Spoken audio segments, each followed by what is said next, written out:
Tudo bem, gente? Então, hoje nós vamos falar um pouquinho sobre o empoderamento feminino, vamos falar um pouquinho de contos de fadas, explicar um pouquinho o novo papel do masculino. Estamos só esperando mais um minutinho, as pessoas entrarem, para a gente começar esse tema. Que tem na sua caneca aí, Paulo? Minha tem chá, na sua. Tô bem. Bom, vamos lá? Bom, olá, eu sou Paula Machado, sou psicóloga, trabalho na abordagem junguiana, trabalho no Instituto Humanai, junto com a Camila. Como eu falei para vocês, tem no meu canal no YouTube, que estão todas as nossas lives, Paula Machado, psicóloga. As lives vão ficar todas salvas, essa também está no Instagram, no IGTV. Se vocês tiverem alguma dúvida, quiserem conversar com a gente, pode estar chamando a gente também pelo, pelo Instagram, que a gente vai tentando conversar, responder as dúvidas, o que não der para responder hoje. E aqui comigo hoje está a Camila. Camila, se apresenta aí. Ela fez isso comigo, né? Toda vez ela me apresenta, agora eu tenho que me apresentar. Bom, sou a Camila, sou psicóloga. Trabalho com a Paula já há muitos anos, na Humanai. E trabalho também com abordagem junguiana, com a psicologia analítica. Muito bom. Então vamos lá. Então hoje o tema da nossa live é o empoderamento feminino e o novo papel do masculino. Cada vez mais é comum escutarmos sobre o empoderamento feminino. Mas o que significa, de fato, esse empoderamento feminino? Segundo o dicionário, a gente vai lá pegar literalmente.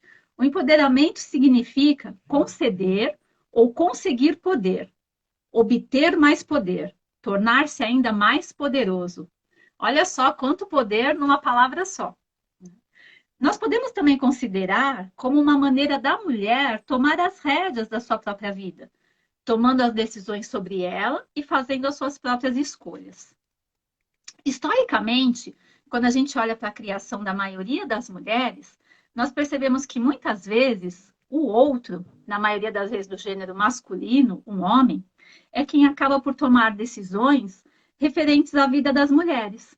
E assim, por diversas vezes, fazem as escolhas por elas, de acordo com o que eles consideram mais adequado. Muitas mulheres acabam crescendo com essa falta de autonomia sobre as suas vidas.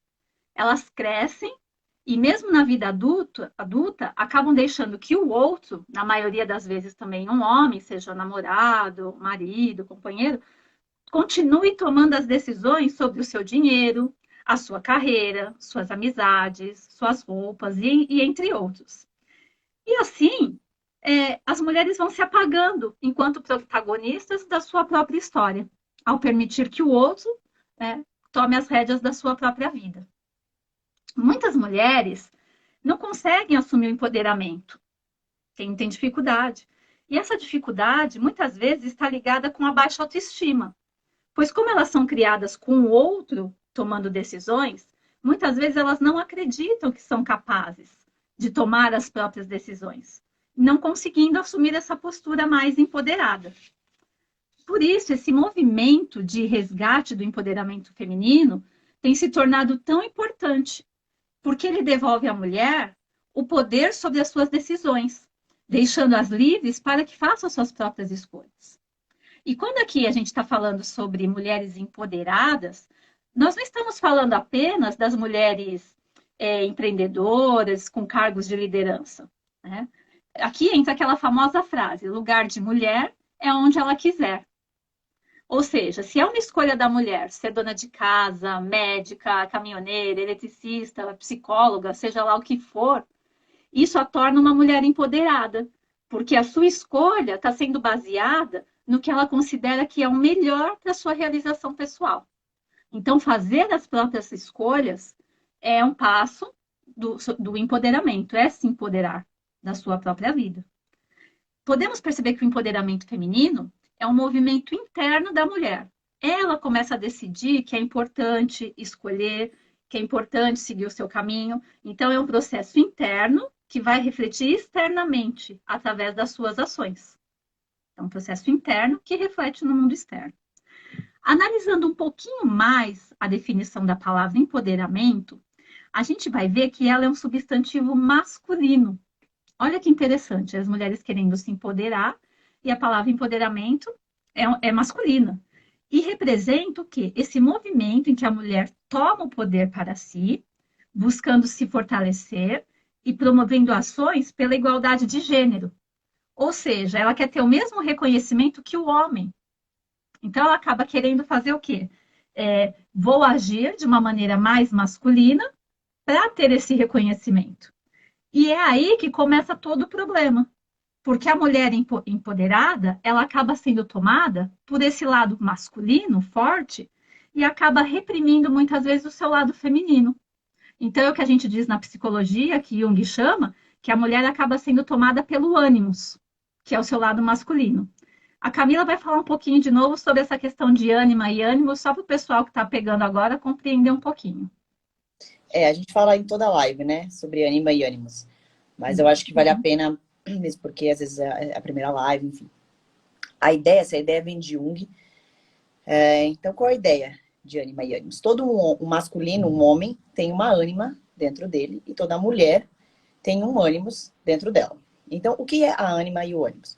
A ânima é tudo que é relacionado ao mundo interno. Então, por exemplo, a parte mais de acolhimento, as emoções, a fantasia, a espiritualidade, a intuição, o cuidado. E o que é o ânimos? É tudo que é relacionado ao mundo externo. Então, estudo, trabalho, lei, ordem, enfim, dinheiro, responsabilidade, tudo que é baseado no mundo externo. Então, o que acontece quando um homem fica possuído pela ânima? Ele é aquele homem que é mais cuidadoso, aquele homem que é mais... hoje é até comum ver, né, homens que cuidam dos filhos, né? Então, são esses homens que ficam mais... mais, enfim, amorosos. Isso não significa nada, porque isso é uma dúvida que também tem. Não tem nada a ver com ser homem ou ser mulher como figura. É só uma estrutura, né? Se a gente pode colocar. E quando a mulher fica possuída por esse ânimo? São aquelas mulheres que a gente vê, que é muito comum hoje em dia também, mulheres poderosas, que são donas de empresas ou têm cargos de comando dentro de empresa. São mulheres que têm um masculino mais empoderado, mais possuídos dentro delas, né? A ideia, que é uma ideia que a gente sempre fala aqui, não é que você descarte isso, mas que você encontre, né, um equilíbrio entre essa ânima, porque o ânimos é importante na mulher e a ânima é importante no homem, né? Não é que a gente tem que descartar. Mas a ideia que a gente vem buscando em todas as lives é encontrar esse equilíbrio, né? Mas eu acho que é interessante a gente falar sobre isso nos contos de fada, porque os contos de fada, assim como a vida real, eles trazem conteúdos bem bacanas para a gente entender essa ideia de ânima e ânimos, essa ideia de qual o papel do homem, qual o papel da mulher. Acho que a Paula vai falar um pouquinho de contos de fada, só para vocês entenderem por que a gente quer falar sobre isso. Isso, então vamos lá. Então a gente vai fazer uma analogia um pouco entendendo esse papel, né, desse empoderamento feminino e do novo papel do masculino através dos contos de fadas. E aí vocês devem perguntar, mas por que contos de fadas? Os contos de fada, assim como os mitos, que eu e a Camila a gente adora também, as lendas e as fábulas, falam a linguagem da alma, né? Em termos psicológicos, os contos são a expressão mais pura e mais simples dos nossos processos psíquicos, que ocorrem no inconsciente coletivo de todos. E por isso também são muito utilizados pelos psicoterapeutas e pelos psicólogos como nós para compreender as pessoas nos seus processos. Os contos de fadas, eles são atemporais. Se a gente prestar atenção, todos os contos de fada começam sempre com era uma vez. Isso remete à sensação de que em algum lugar, em algum tempo, que tem tanto que nesse sentido atemporal, porque pode ter ocorrido há anos atrás, como pode ser bem atual. Então, essa é a ideia do era uma vez. Tanto faz, o tempo passa e eles continuam sempre muito atuais. Se voltarmos um pouco no tempo e analisarmos a época em que os contos se tornaram populares, a gente pode entender um pouquinho mais a situação da mulher. Naquela época, quando começaram -se a utilizar os contos de fadas, não eram para as crianças, eram mais para os adultos, um entretenimento para os adultos. E havia uma intensa caça às bruxas. e o patriarcado havia se instalado. Sendo assim, tudo que era relacionado ao feminino passou a ser perseguido. Qualquer mulher que andasse sozinha na floresta, ou que ousasse expressar sua opinião, ou que buscasse ervas medicinais, né, na natureza para curar, para fazer medicamentos, era queimada na fogueira. Então, o que aconteceu? A energia feminina acabou sendo reprimida. E atitudes tidas como masculinas, que é o que a Camila falou, que é referente à agressividade, à competitividade, à racionalidade, passaram a ser mais valorizadas. E nos contos de fadas, a gente pode perceber que o papel feminino está sempre associado à espera, né? À paciência e principalmente à valorização do amor, cujo desfecho costuma sempre ser um casamento. Então, nos contos mais antigos, a gente vai entender um pouquinho essa passividade da mulher, como a mulher era passiva e o porquê que isso acontecia. A Camila vai falar um pouquinho desses contos de fadas mais antigos. Bom, quem me conhece sabe o quanto eu gosto desse assunto, né? Mas eu acho que a gente vai falar da Disney em específico, porque ela tem um crescimento dos contos de fada que eu acho fantástico. É lógico que se a gente pegar os contos de fadas antigos, tipo Branca de Neve, Bela Adormecida, eles não são da Vou Disney, mostrando aqui, ó, para quem não lembra, para associar as imagens. tá? É. A filha, né? É por isso que ela tem essas bonequinhas. Mas, na verdade, esses contos, eles não são da Disney, né? Quem quiser realmente entender esses contos com mais profundidade, eles são dos irmãos Grimm. Então, só para vocês também entenderem a dinâmica, quando, por exemplo, Branca de Neve e os irmãos Grimm, quando escreveram, foi em 1817 e 1822, mais ou menos. A Disney trouxe em 1937. Então, se a gente pensar naquele feminino de 1937, né, também era um feminino totalmente ligado a esses contos de fadas antigos. Então, quais contos de fadas que eu separei aqui, né? Branca de Neve, Cinderela, Rapunzel e Bela Adormecida. Então, o que essas princesas fazem? Elas esperam. É a função delas. Elas não têm nenhum chamado interior. A ideia é que elas fiquem lá tecendo, né? Cozinhando, limpando a casa e esperando, Cantando. cantando, e esperando um príncipe, que geralmente são homens que, para ficar com essas princesas, precisam desafiar dragões, subir em torres mais altas, né? E se a gente parar para analisar a história de vida dessas princesas, elas têm pais amorosos, né? Então aqueles pais que tratam elas como a filhinha do papai. E aí o pai morre, né, muito cedo, que inclusive quem acaba cuidando delas, quando a gente fala de madrasta, não a ideia. Lembra que os contos de fada eles são simbólicos, né? Então é a ideia de uma mãe terrível, mas não que não seja mãe. Né? E se a gente pensar até, eu não vou me aprofundar, mas quem quiser depois me pergunte em particular, são mulheres que não deixam nem essas meninas terem uma relação com esses pais. Elas bloqueiam essa relação com o pai, o que torna esses pais ainda mais idealizados. Porque elas não podem elas não podem ter essas relações por conta dessas madrastas, mães terríveis. Então, essas meninas passam a vida toda idealizando um homem que vai salvá-las. Né? E ao invés de elas trabalharem o ânimo delas, dentro delas, internamente, fazer esse processo, elas projetam fora. Então, elas passam a vida toda esperando o príncipe. Quando ele aparece, ele não vira um marido, ele vira um pai. Ele continua sendo um pai e ela continua dependente desses homens, né, nessa figura de princesas. Eu acho que é legal você falar, Paula, sobre complexos paternos, para a gente continuar aprofundando o tema das princesas. Isso. Então, para a gente entender um pouquinho, o complexo paterno é um assunto muito complexo e a gente não vai se aprofundar muito. Jung, ele considerava que tanto os meninos quanto as meninas tinham os complexos paternos e maternos, que derivava de como era a relação deles com a mãe e com o pai. Hoje a gente vai falar apenas do complexo paterno que ocorre com as meninas, que é essa relação que a Camila está falando dessas meninas que continuam buscando nas relações esse referencial de pai. O complexo paterno, ele se refere especificamente à imagem arquetípica do pai. Ele surge a partir de afetos constelados na relação da menina com o pai. O pai, ou quem exerce a paternidade, nesse caso uma figura masculina, um avô, um tio, alguém que tem essa importância masculina, é o primeiro esboço de alteridade, estimulando a criança a se diferenciar da mãe. Porque quando a criança nasce, ela acha que ela continua sendo, a mãe faz parte dela. Então, é o pai, essa figura masculina, que ajuda nessa diferenciação. Né? E assim a criança consegue começar a encontrar sua própria identidade no mundo, diferenciado da mãe. Por isso, a mulher possui um referencial masculino atrelado ao pai.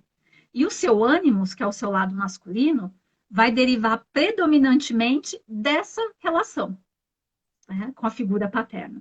Mas também pelas demais figuras masculinas afetivas que ela vai ter durante a vida. Namorados, outras figuras de homem que vai tendo afeto durante a vida também vão influenciar. Em geral, o primeiro homem que a mulher conhece é o seu pai, que, portanto, tem uma influência muito grande sobre a menina. Percebemos que algumas mulheres adultas mostram-se ainda intensamente dependentes da figura masculina, porque depositam nela suas próprias virtudes e porque aguardam, obedientemente ou de uma forma rebelde, a autorização para serem o que desejam ser. Então, quando a menina tem uma relação muito próxima, muito afetuosa com o pai faz tudo, ela vai continuar procurando isso em homens. Então, assim, e ela pode ir por dois caminhos, que é o que a gente fala, sempre são os opostos. O ideal é que a gente busque o equilíbrio, mas então tem umas que ficam sempre obedecendo e as outras que se rebelam e são rebeldes. Mas o objetivo é sempre o mesmo, buscar essa autorização desse pai, dessa figura masculina, para que elas possam ser o que de fato elas desejam. Os seus discursos, o discurso dessas mulheres, sempre oscilam entre a necessidade de independência, então eu quero ser independente, e a demonstração de que o masculino se configura como algo inalcançável. Então é bem oposto, elas querem essa independência, mas acredito que não serão capazes, porque a figura do pai é tão idealizada que elas jamais vão conseguir ser daquele jeito. Então acabam sendo uma figura mais passiva. A gente pode perceber bem essa influência paterna nos contos de fadas antigos, né, que a Camila vai falar um pouco mais agora dessa relação com o pai, na Branca de Neve, Cinderela, e também na releitura de um novo filme que a Disney lançou, que é da Princesa e o Sapo, que são maneiras diferentes que elas lidam com a relação que tiveram com o pai. Fala um pouquinho pra gente, Camila. Eu me antecipei ali, eu falei um pouquinho antes sobre essa ideia da Branca de Neve e Cinderela, mas, inclusive, até reforçando o que você falou, delas casarem com os pais, né? Elas não casam com maridos, elas casam com o pai. Eu acho importante a gente reforçar isso, porque quando a gente for falar desse novo masculino, a gente vai ver que não vai ser mais esse pai que elas vão casar, né? Uhum. A Era da Tiana, a Disney restaurou o conto, né? Porque a Tiana é da Princesa e o Sapo. Então, a Princesa e o Sapo é um conto muito antigo, né? Que era, assim, a princesa que beijava o sapo, enfim, virava príncipe. Mas a Disney, ela meio que reestruturou a ideia. O que ela colocou? Ela colocou uma menina que o pai dessa menina tem um sonho. Não sei se alguém não assistiu Princesa e o Sapo, eu vou dar esse resuminho. O pai dessa menina tem um sonho de abrir um restaurante, né? Uhum. E aí ele passa esse sonho para ela. Então ela passa a vida toda dela lutando por esse sonho do pai. Não é um chamado dela, é um chamado desse pai. Ela tá possuída por esse ânimo. Inclusive tem detalhes no filme que as pessoas falam, você não sai, você não faz nada, né? E de fato ela não faz. Ela só trabalha. Uhum. E aí quando ela encontra um príncipe, né, que, enfim, né, ele não é nem tão príncipe assim, porque ele já tá até sendo renegado pelos pais, os pais não estão nem sustentando mais ele, que ele tá meio falido. Ele é um príncipe boêmio, que ele só quer farra. Ele não quer nada. Ele não quer trabalhar. Ele tem criados que fazem tudo por ele. Enfim. A ideia desse conto, inclusive, é até para mostrar que a Disney já vem reestruturando alguns papéis, né, dessas mulheres e desses homens, e deixar claro uma coisa que a gente fala também desse encontro da dualidade. Porque quando eles se juntam, ela faz ele entender a ideia do quanto é importante trabalhar e ele faz ela entender a ideia do quanto era importante viver, né? Se divertir. Se divertir, exatamente. E ele vai trabalhar no restaurante dela. Ela ainda é mais possuída pelo ânimos, né? Ela continua ainda possuída pelo ânimos e ele mais pela ânimo.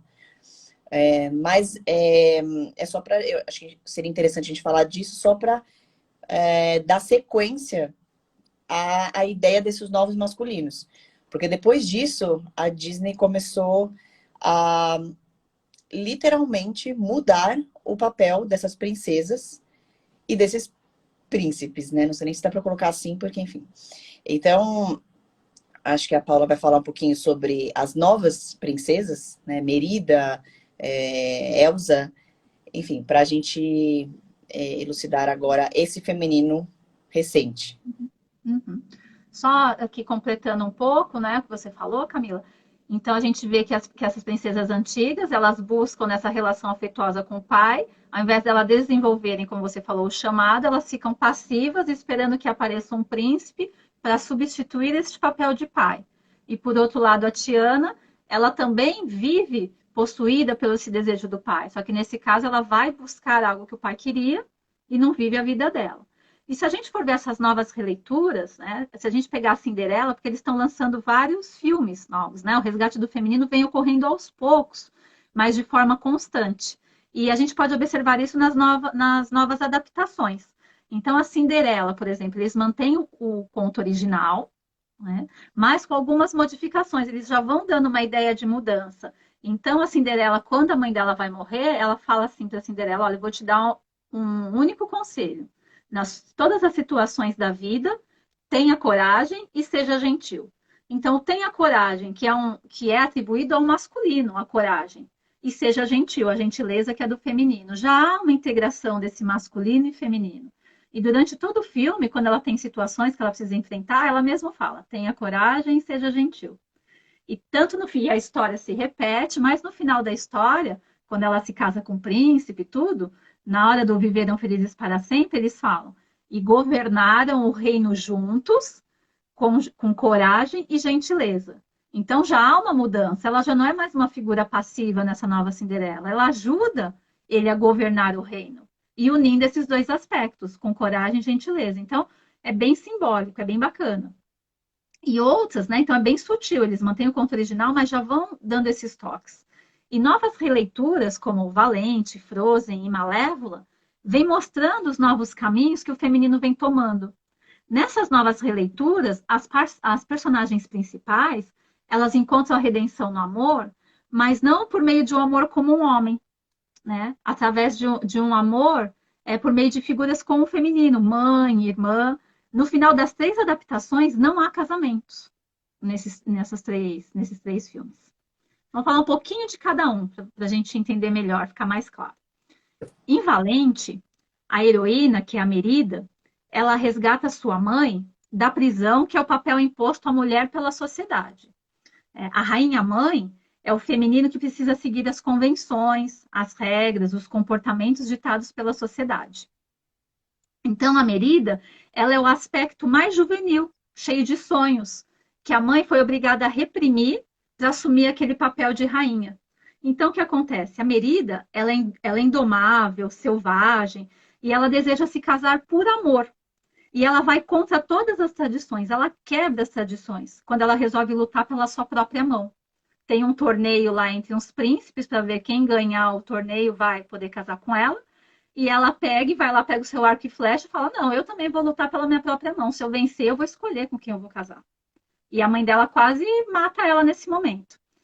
Então, e o gozado, assim, engraçado, que os seus pretendentes a marido, os príncipes, para quem assistiu o filme, são príncipes muito passivos, desajeitados, sem muitos aspectos inerentes do masculino. Inclusive, o próprio rei, né, o pai da Merida, ele é um rei totalmente passivo e submisso à rainha.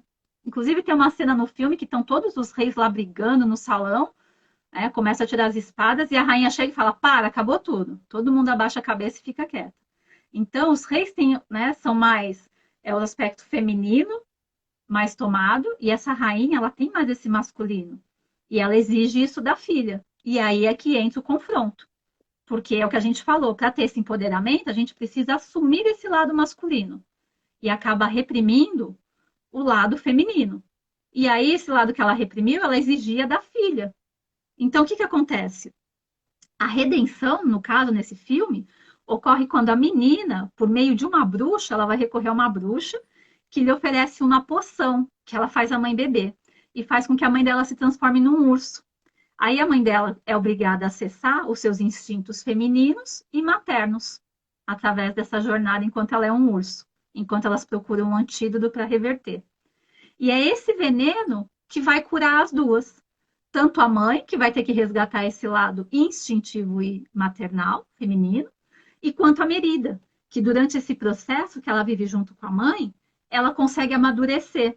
Ela se torna capaz de assumir as suas responsabilidades, mas sem abrir mão da sua felicidade, dos seus ideais, do que ela acha importante. Aí tem uma frase bem marcante no filme que a Merida diz assim: há aqueles que dizem que o destino é algo além do nosso comando, que o destino não é nosso, mas eu sei melhor. Nosso destino vive dentro de nós. Você só tem que ser valente o suficiente para ver. Que essa questão. Às vezes, nós precisamos quebrar as tradições, mudar os valores que nos foram passados. Né? E às vezes, precisamos nos adaptar às situações também, mas de uma maneira a se encaixar que não nos faça mal. Que a gente consiga ser feliz naquela situação também. Tem aqui um comentário: Valente é um dos filmes mais importantes que me fizeram abrir os olhos e lutar pelo empoderamento feminino. É perfeito, é muito bom. Quem não assistiu, vale a pena. Né? Não só Valente como Frozen. Frozen já estamos no Frozen 2, inclusive, mas a gente vai falar sobre o primeiro. Acho que a maioria já assistiu. Quem não assistiu também vale a pena. As pessoas reclamam muito desses filmes da Disney porque as princesas cantam muito. Já reparou isso? Todos os filmes cantam, né? Mas o cantar das princesas é uma forma de libertação. Inclusive, a gente vai falar um pouco sobre a questão das músicas aqui. Em Frozen, a heroína é a Elsa. Ela é obrigada pelos pais a esconder e reprimir os seus poderes. Qual que é o poder dela? Ela transforma tudo que ela toca em gelo. E ela só pode entrar em contato com o seu lado reprimido depois da morte dos pais. Só depois que eles morrem. Os pais, movidos pelo medo, então sempre é o medo, né? A proteção. Então eles têm medo, querem proteger e acaba bagunçando tudo. Então eles tomam a decisão de deixar a Elsa isolada. O pai dela, que é o rei, ele fala assim: olha, filho, eu vou te dar um conselho, que na verdade não é um conselho, é uma ordem. Ele diz assim para ela, em relação aos seus poderes: encobrir, não sentir e não deixar saber. Então é o que ela teve que fazer. Pegar os poderes dela, encobrir, não sentir e não deixar ninguém saber que ela tinha aqueles poderes. E ela viveu isolada até os pais morrerem. E por que isso acontece? Na vida também é mais fácil a gente esconder, reprimir o que é diferente do que aprender a lidar com ele e aceitá-lo. Porque daí a gente vai ter que aprender a lidar com aquilo a nosso favor. Mas negar um problema é sempre a primeira reação, porque parece ser mais fácil. Então eu não entro em contato, não preciso resolver, deixa lá. Mas como eu e a Camila, quem acompanha a gente, todas as lives a gente fala, tudo aquilo que a gente nega, a gente reprime, a gente não entra em contato. Então, o que acontece? Quando a gente não entra em contato, nós não temos mais poder sobre aquilo. E o que acontece? O aspecto reprimido é que tem o poder. E aí ele acaba tomando força e ele que nos controla. Ao invés da gente conseguir controlar, ele que nos controla. E como não podia deixar de ser, tudo que nega toma posse. Elsa negando seus poderes. Chega um momento no filme que seus poderes ficaram descontrolados. E ela começou, a hora que ela teve que entrar em contato, que ela foi coroada rainha, teve que entrar em contato com as pessoas, que ela sempre viveu isolada. Os poderes dela tomaram conta dela e ela começou a congelar o reino inteiro. Aí mostrou para todo mundo ficou sabendo naquele momento que ela tinha aquele poder. E foi julgada. Alguns falaram: nossa, é magia, é bruxaria. E o que aconteceu? Ela fugiu, largou tudo e fugiu. Apesar de amedrontada com tudo aquilo, com aquele poder que tomou posse dela, ela se sentiu liberta. E a música, tema do filme, que fez o maior sucesso, Let It Go, diz exatamente essa trajetória. Então, a gente vai analisar um pouquinho a letra dessa música. A Camila, no ensaio, ela cantou a música pra gente. Vai Ah, falar até que não parece. Eu ia falar isso agora. Eu ia falar, canta aí, Paula. Canta aí pra gente no seu ukulele. nós vamos poupar vocês, né? Eu vou ler, não vou cantar, não. Cadê? Chegou o É, ukulele. Quando tiver o ukulele, ela canta. quando chegar meu ukulele, eu vou tocar e cantar pra você. Então, vamos lá. A tempestade vem chegando e já não sei. Não consegui conter, bem que eu tentei. Não podem vir, não podem ver. Sempre a boa menina deve ser. Encobrir, aí a fala do pai. Encobrir, não sentir, nunca saberão. E agora é ela. Mas agora vão. Porque aí toma posse, agora todos vão saber.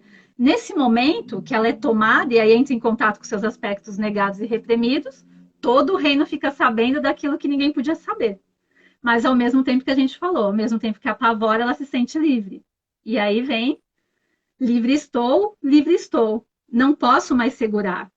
Livre estou, livre estou. Eu saí para não voltar. Porque quando a gente reconhece um aspecto reprimido e entra em contato com ele, não tem mais como voltar. A gente tem que seguir em frente. Então, por isso, eu saí para não voltar. Realmente, aí nesse momento, ela toma posse do seu poder e se empodera dele. E vai entrar em contato com ele. E aí ela fala: é hora de experimentar, os meus limites vou testar. A liberdade veio, enfim, para mim. Né? E a partir desse momento que ela testa, entra em contato e se sente livre, a opinião e o julgamento dos outros não importa mais. E ela termina a música cantando: e não me importa o que vão falar, tempestade vem. Então, antes ela escondia, agora ela chama. Tempestade vem, desafia ainda, né? O frio não vai mesmo me incomodar. E aí, olha que ela acaba de cantar, é bem simbólico, que apenas com o poder dela ela vira e a porta do castelo bate, que a gente pode analisar. Ela já não está mais ligando para ninguém. Ela fecha a porta na cara de todo mundo, da sociedade, do reino, e vou viver minha vida, não me importa o que vão falar. Né? Então, isso é bem simbólico. Quando a gente entra em contato, assume esse nosso lado, se empodera dele, esse julgamento já não tem mais tanta importância. A gente consegue lidar, isso é meu, não importa o que o outro pensa.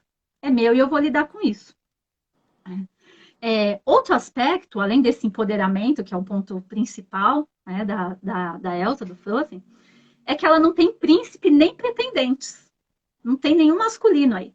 A história fala da relação de amor entre as irmãs, a Anne e a Elsa. Tem até, cadê? A Anne e a Elsa. Esqueci de Lá vai mostrar. ela. Com essas A Anne e bonecas. a Elsa. Jesus amado.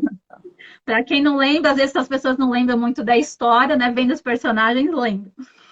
Em nossa sociedade, vocês já repararam que infelizmente existe um estereótipo de que as mulheres não são companheiras? Quantas vezes a gente escuta falar assim, ah, é melhor fazer amizade com um homem? Nossa, a mulher gosta de causar uma intriga. Nossa, a mulher é fofoqueira. Então a gente mesmo acaba julgando, não tem essa união do feminino. Né? Uma mulher julga a outra. E a metáfora de Frozen não serve apenas para irmãs de sangue, serve também para as irmãs de coração, amigas. Se a gente for ver, a Ana, ela é traída pelo seu primeiro amor. E a Elsa, ela é julgada por ser diferente e poderosa. Mas a sua irmã não a julga e não a teme. E é por meio desse amor e da aceitação da forma de ser de cada uma que ocorre a salvação delas e do reino. Então, quando a gente aceita o outro, essa união do feminino, esses contos, essas novas heroínas, a redenção delas está tudo no amor com o feminino, na retomada do feminino. Então, quando elas entram em contato com isso, é que ocorre a redenção. O resgate desse feminino. Em Malévola também, se a gente for prestar atenção. Pessoal, se alguém quiser perguntar, falar alguma coisa, aí podem falar. Em Malévola, que é a história da Bela Adormecida, contada do ponto de vista da vilã.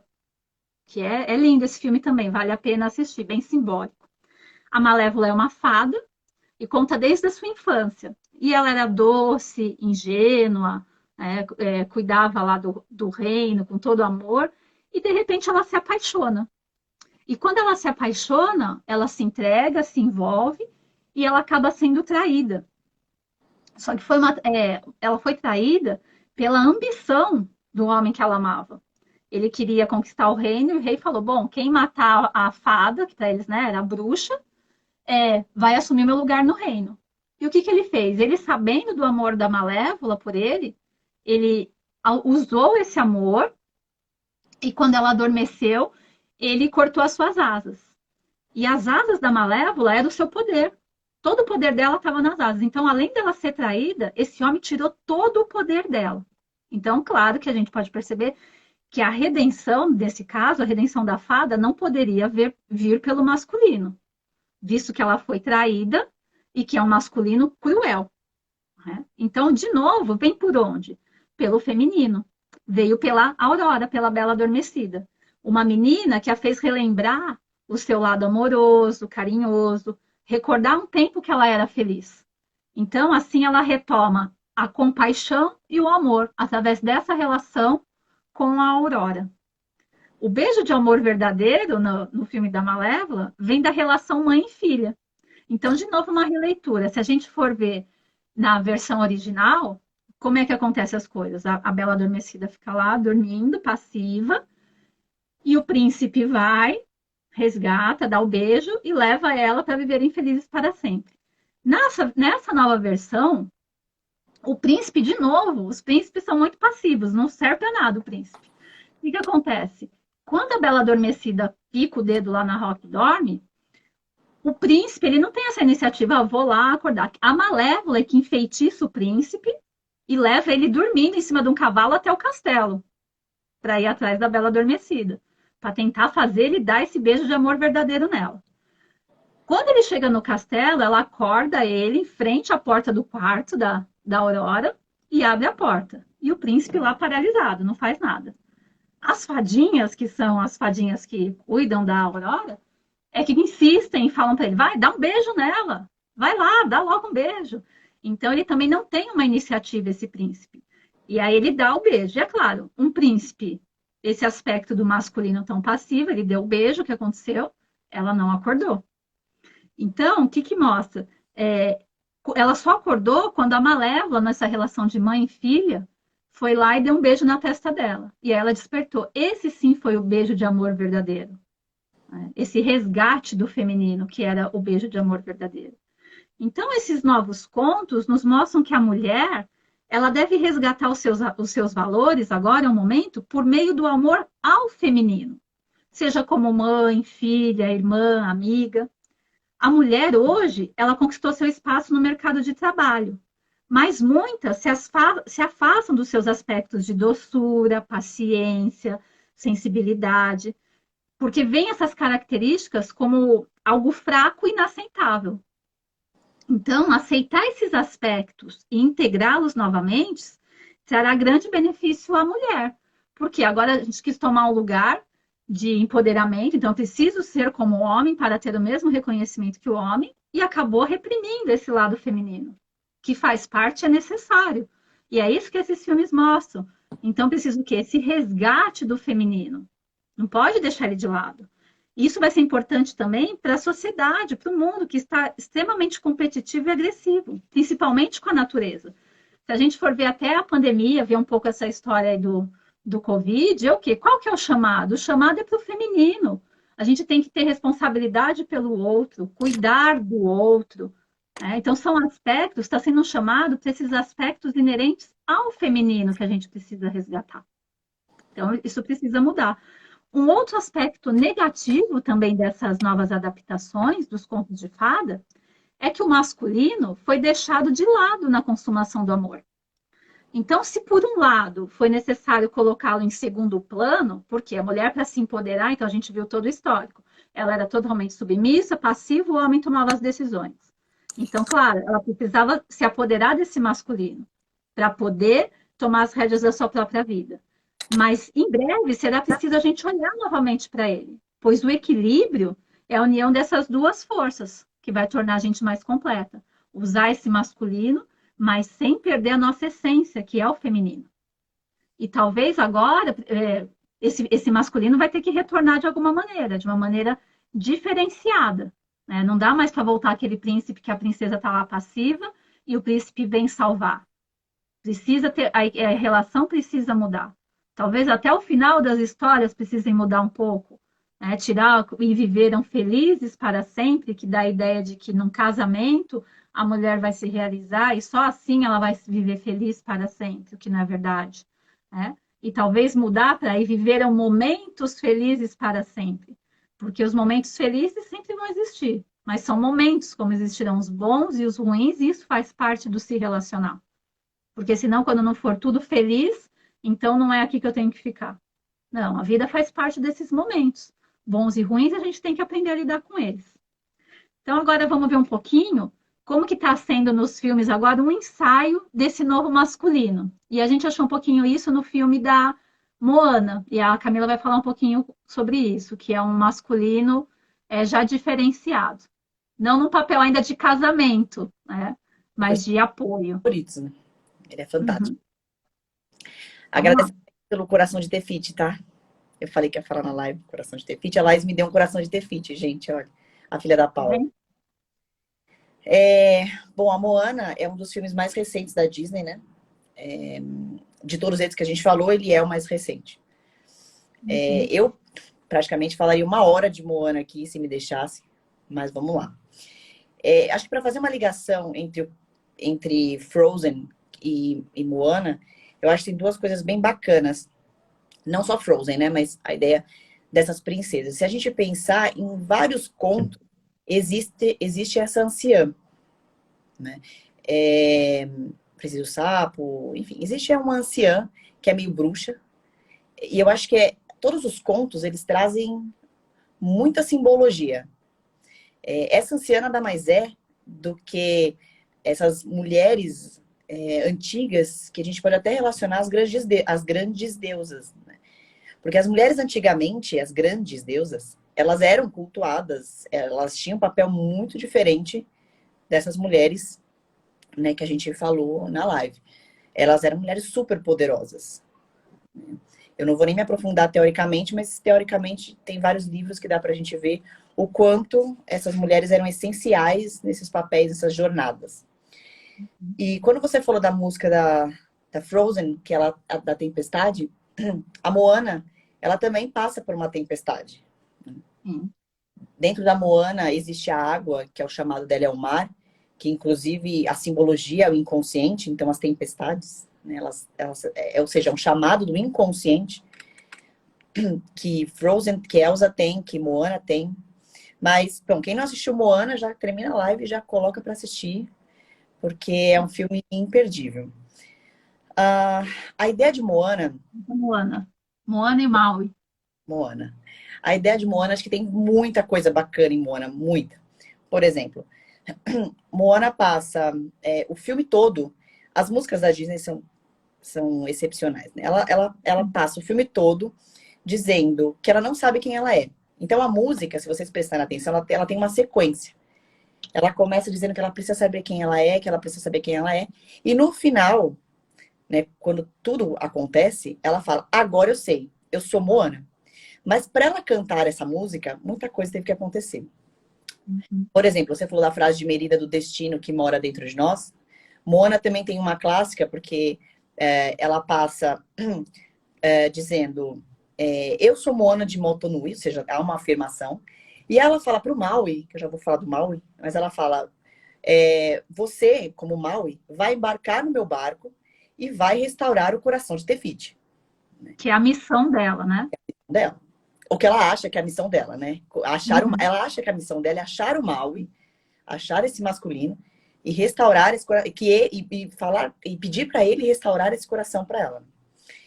E aí no final ela reestrutura a frase dela dizendo: eu sou a Moana, eu vou embarcar no meu barco e eu vou restaurar o coração de Tefiti.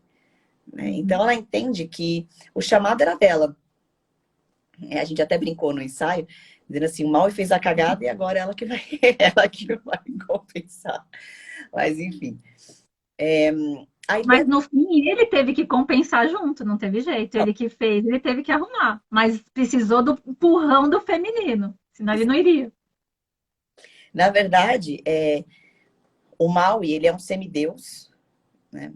Que inclusive foi abandonado pelos humanos. Então, ao mesmo tempo que ele é todo arrogante, né? Ele também tem uma ausência de afeto muito grande, ele é muito carente. Tanto é que ele faz isso para agradar, né? Quando o papel dele com a Moana é um papel de navegarem juntos. Mesmo porque eles navegam, e acho que dá até pra gente colocar a simbologia de navegar na vida, né? Que a gente também navega na vida. Então, eles navegam juntos. Ele ensina ela a navegar, porque ele tem a sabedoria, então ele tem o conhecimento é, racional de como o barco precisa velejar, mas ele ensina ela para que eles consigam velejar juntos. Né? E tem uma coisa bem legal, que quando ele fala assim, você é uma princesa, ela fala assim, eu não sou princesa. Ele fala assim, ué, você tá de vestido. Tem um bichinho, é uma princesa. Ela fala, não, eu não sou princesa, eu sou chefe, mas eu não sou princesa. Porque, na verdade, a ideia, a missão da Moana seria governar, né, como sucessora na ilha. Mas ela tinha um chamado muito grande interno, Desde pequena, né? Desde bebê. desde pequena. Tanto é que quando ela governa, porque ela vai ter que governar a ilha, ela não vai conseguir Uhum. fugir disso, mas acho que é simbólico, e eu amo essa parte, o pai dela mostra que há pedras, né, que os grandes Ancestrais. pedras, né, e ela coloca uma concha, ou seja, ela já mudou toda uma estrutura, e ela vai Uhum. governar não com uma pedra, mas com uma concha. Uma concha. Se a gente pensar também na simbologia de Tefiti, que é um morro, ou seja, é o feminino, ela controla a natureza. Então, quando a gente falou da ânima, que é o mundo interno, então ela controla a natureza. Então, ela vai reestruturar, ou seja, esse filme ele é todo focado no feminino, nessa reestruturação do feminino, nesse novo feminino, né, em resgatar um feminino, né, porque ela resgata a Tefiti. A Tefiti estava possuída pelo ânimos ali, todo em TK, né, porque Tefiti é o lado mal de Tefiti. Uhum. Então, ela reestrutura o feminino, ela reestrutura ela como feminina, como feminino, isso como arquétipo do feminino. Ela reestrutura o masculino, né, porque Sim. ele faz ele olhar para ela como uma figura valente que pode estar do lado dele, porque ele também Uhum. desconfia dela, né? Mas ela é super Uhum. corajosa, ela desce no mundo dos monstros, Uhum.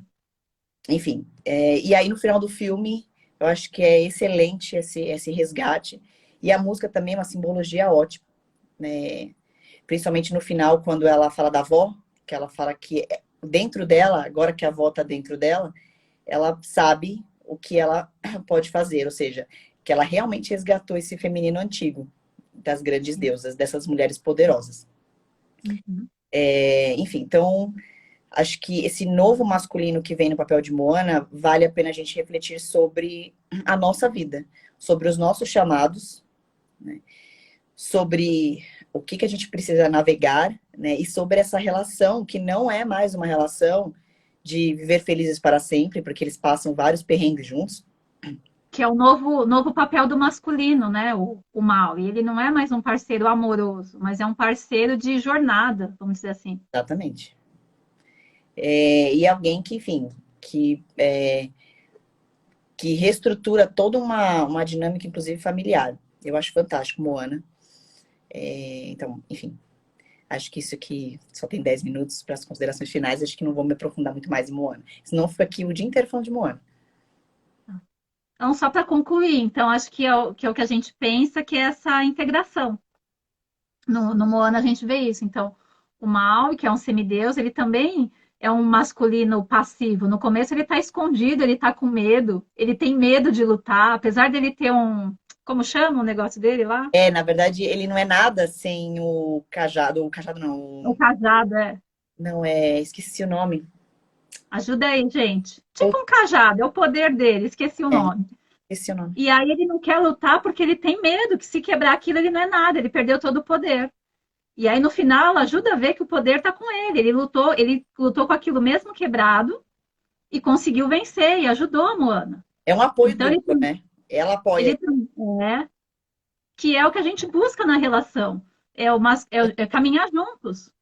Anzol, o anzol. Obrigada, Gabi.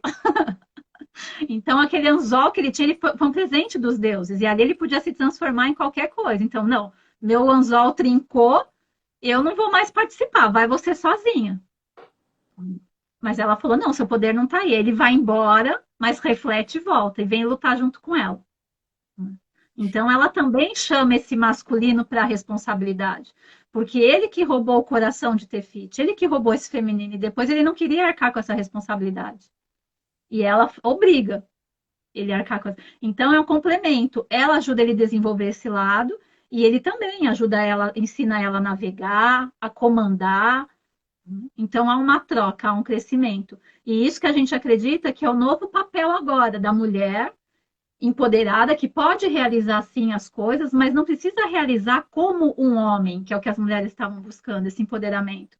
Não é querer fazer da mesma maneira que o homem, é poder fazer usando o nosso feminino, porque é aí que a gente vai ter mais chance.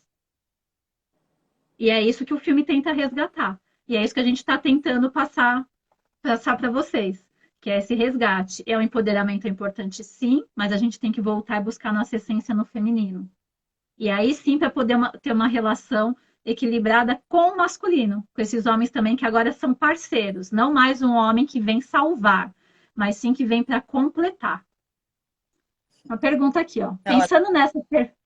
Pensando nessa perspectiva de vocês, que vocês estão falando, me deu vontade de assistir os filmes de princesa. Aqui é Ana Paula, vou comentar.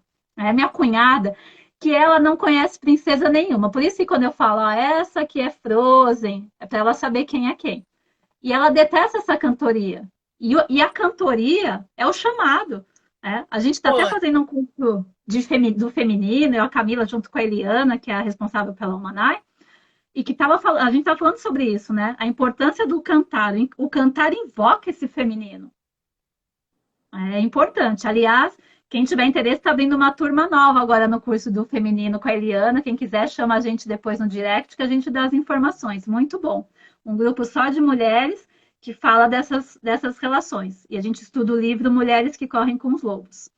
Então, essas músicas é um jeito de... São os rituais, né? Que a gente estava falando. É o cantar, que mais? Ou se maquiar, cada um tem as suas coisas. Entrar em contato, né, com a lua, com o vento, Então, a nova com a Rapunzel. natureza. É que eu lembrei da Rapunzel, porque minha caneta tá aqui, ó. A nova Rapunzel, ela pinta, né? Ela pinta telas. Pinta telas. Uhum.